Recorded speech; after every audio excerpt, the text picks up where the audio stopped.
मुल्क में हुक्मरानी कर रही है। आपने पहले सुना होगा, साबिर शाकिर ने अपने वीलॉग में भी कहा था कोई महीना एक पहले, मैंने भी बड़े सुना है। वो आज एक किसी जर्नैल का फोन आ गया तो मैं उनसे बात कर रहा था, तो उसने कहा यार आपने उस किस्से की ना बात की जो मरगला मेस में हुआ था। मैंने कहा हाँ वो मैं उस वक्त नहीं कर सका। ये आपको फिर याद दिलाओ, 30 मई थी मेरा ख्याल है, 4 बजे जनाब इन्होंने सारे मीडिया के जो मालिकान थे ना पाकिस्तान के, उनको आईएसआई ने बुलाया मरगला मेस में। जो आपको पता है ये इनका मेस है फौजियों का, आईएसआई का। अब यहाँ ये डीजीआईएसपीआर और डीजीआईएसआई वगैरह ये लोग सब मिलते हैं जब इनको बुलाते हैं मालिकान को।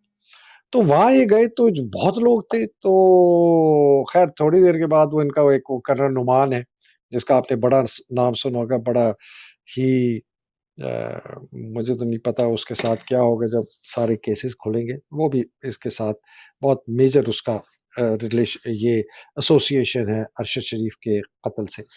तो उसने आके 2-3 बातें की कि जी ऐसे है वैसे है। और उसके बाद जनाब ये जो मौजूदा डीजीआईएसपीआर है, उन्होंने आके जनाब कोई बात की। वो बेसिकली उस दिन जो प्रेस रिलीज थी वही उनको पढ़ के सुना दी। उसके बाद वो जर्नैल कहता है कि एक बतख नुमा आदमी दाखिल हुआ कमरे में, बतख नुमा डोनाल्ड डक, ऐसे ऐसे ऐसे ऐसे चल के, और यूं यूं यूं यूं अपने कभी आंख हिला रहा, कभी यूं कर रहा, ट्विचिंग एट द फेस, उसके लफ्ज है। वो कौन था? Donald Duck, Asim Munir. आसिम मुनीर आया पोडियम पे, टोटल कोई 3-4 मिनट बात की। पहले आके कहता है मैं बिल्कुल डिप्लोमेटिक नहीं हूं, मैं साफ साफ बात करता हूं बड़ा अकड़ से, और मुंह उसका यूं यूं ट्विच कर रहा। दूसरा कहता है कि वो उसका इशारा इसकी तरफ था शायद, मेरा ख्याल है मीर शकील की तरफ, कि आप लोगों ने जो हमारे शहीदों के हमने वो अपना इन्होंने दिया था बना के उनको ना कि आप चलाएं अपने प्रोग्राम में, कि ये 9 मई के बाद की बात है, 30 मई की बात कर रहा हूँ, कि जी शहीदों के साथ कितना जुल्म है, शहीद कितने हमारे हैं। वो एक्चुअली इनका इन्होंने इश्तिहार के तौर पर चलवाया था हर चैनल में। तो उसने उसको कहा तुमने ये पेड कंटेंट क्यों लिखा, तुमने वो क्यों लगाया, मतलब गिला किया कि लोगों को ये क्यों पता चले कि हमने इश्तिहार चलाए। और कहते हैं तुमने प्राइम टाइम पे चलाया और हमसे रेट भी ज्यादा लिए। मतलब ये फौज का आर्मी चीफ गिला कर रहे हैं कि तुमने जो है ना हमारे साथ ये क्या। ये दूसरी बात। तीसरी बात कहता है कि जी आप लोग ये इतनी मायूसी क्यों फैला रहे हैं, आप क्यों कह रहे हैं कि मईशत तबाह हो गई है, आप क्यों कह रहे हैं कि इतनी नौकरियां खत्म हो गई, आप क्यों कह रहे हैं कि फैक्ट्रियां बंद हो रही। तो मतलब लोग दंग रह गए वहां कि यार ये बंदा, जैसे कि अगर हम ना कहें तो हम चुप रह गए तो लोगों को नहीं पता चलेगा कि मईशत तबाह हो गई, नौकरियां नहीं है, महंगाई आसमान छू रही है, बुरा हाल है। और फिर कहता है आखिर में, और आखिर में मैं आपको कहता हूं, आज 8 बजे के बाद आपने इमरान खान का नाम अगर टीवी में लिया तो उसकी जिम्मेदारी आप लोगों की होगी, कोई आपके प्रोग्राम वाले की नहीं होगी, किसी की होगी। आप जिम्मेदार होंगे। आपने ना उसका नाम लेना है, ना उसकी कोई ट्वीट का आपने करना है, ना कोई उसकी प्रेस रिलीज, ना उसकी कोई स्टेटमेंट। आपको समझ आ गई है? और इस तरह कह के आपको समझ आ गई है, सबको कहा ये 30-35 होते, और ये कह के और मुड़ा, और बत्तख की तरह ऐसे put put put put put put करता हुआ चला गया। दंग रह गए सारे।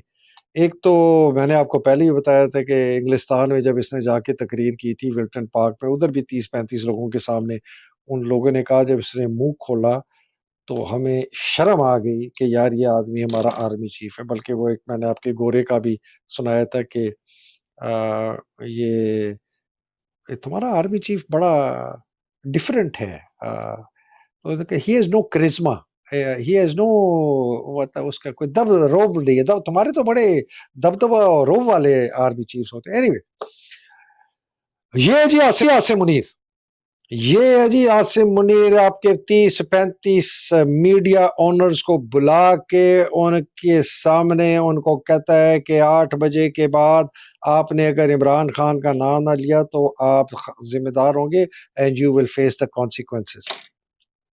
अगर आपको आज भी शक है ना कि पाकिस्तान की हुक्मरानी कौन करता है, तो ये मेरी बात आप किसी से भी जाके पूछ लें।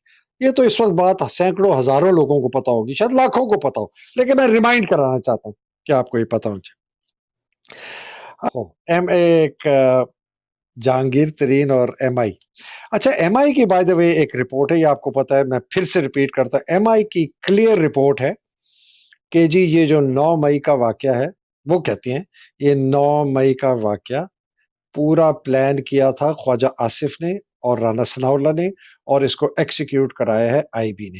اور یہ بائی دا وے سوال ایک بندے نے نہیں، یہ 20 لوگوں نے رپورٹ دیکھی بھی ہے، اس کے اقتصابات دیکھے ہیں، جرنیلوں سے پوچھا ہے، یہ رپورٹ ہے، اس کے متعلق ہمیں بتائیں. میرے پاس بھی ایک خبر آئی ایک آؤٹ سائڈ سورس سے، امریکہ کے سورس سے، جس کو ایک فوجی جرنیل نے کال کیا کہ یار یہ ہمارے پاس خبر ہے، لیکن وہ کہہ رہے ہیں کہ اس کو تم چھوڑو، تم عمران کے خلاف انویسٹیگیٹ کرو کہ اس کی کیا انوالومنٹ ہے، اس کو ہم بعد میں دیکھیں گے. تو اگر ایم آئی کہہ رہی ہے، ملٹری انٹیلیجنس کہہ رہی ہے کہ اس کا جو ماسٹر مائنڈ ہے وہ رانا ثناء اللہ اور خواجہ آصف ہے، اور اس کو ایکسیکیوٹ آئی بی نے کیا، تو یہ اس کے اوپر اس لیے تو یہ اوپن کمیشن نہیں بنا رہے اور اس لیے میں ریکویسٹ کرتا ہوں عطا بدیال صاحب کے کہ پلیز آپ ایک اوپن جوڈیشل کمیشن کرائیں، بلائیں سب کو، یہ بلائیں ایم آئی کی رپورٹ نکلوائیں، ساروں کو بلائیں، جرنیلوں کو بلائیں، سب کو پتہ ہے، جن لوگوں نے یہ رپورٹ دیکھی ہے بلائیں، سب کو بلائیں. آپ کو بتا دیں گے کہ ہاں جی ہمیں بتایا گیا، ہم نے تو پوچھا، ہم نے اس جرنیل سے بھی پوچھا، اس جرنیل سے پوچھا. وہ کہتے ہیں جی وہ جواب ہی نہیں دیتے، وہ جواب ہی نہیں دیتے اس بات کا. سوال پوچھو یہ نہیں کہتے غلط ہے، جواب نہیں دیتے. جہانگیر ترین آپ کو پتا ہے ویسے ان کی صحت بھی کوئی خاص ٹھیک نہیں ہے، ایز اے کینسر پیشنٹ، بہت ان کی سخت قسم کی ٹریٹمنٹ ہے، بہت انگلینڈ جاتے ہیں ٹریٹمنٹ کراتے ہیں، آپ ان کو جب دیکھتے ہیں بہت وزن اور بھی کم ہو گیا ہے، ہلتے ہیں ٹھیک طرح. فیملی کے اندر بہت ان کے بہت ایشوز ہیں، بچوں کے بہت ہی پریشان، اور بالکل ایک قسم کی اتنی دولت، اربوں پتی اور دماغ بالکل تباہ و برباد. کہتے ہیں مجھے تو نہیں کہا، کسی کو کہا کہ مجھ سے ریکویسٹ کی گئی تھی کہ یہ میں اس طرح کروں، میں نے مجبوری میں یہ پارٹی بنائی ہے. یہ میں آپ کو 100% ویلیڈیٹڈ بتا رہا ہوں، میرا مجبور تھا بہت، مجھے کہا گیا، مجھے فورس کیا گیا، میرے سے ریکویسٹ کی گئی کہ آپ یہ پارٹی کریں. اور وہ ڈھکن علیم خان ابھی 2-3 دن پہلے کہتا ہے کہ یہ پارٹی عمران خان کی ویژن آگے لے کے چلے گی عمران خان کے بغیر. تو یہ ہے جی، یہ ہے آپ کے سامنے آج کی سیاست.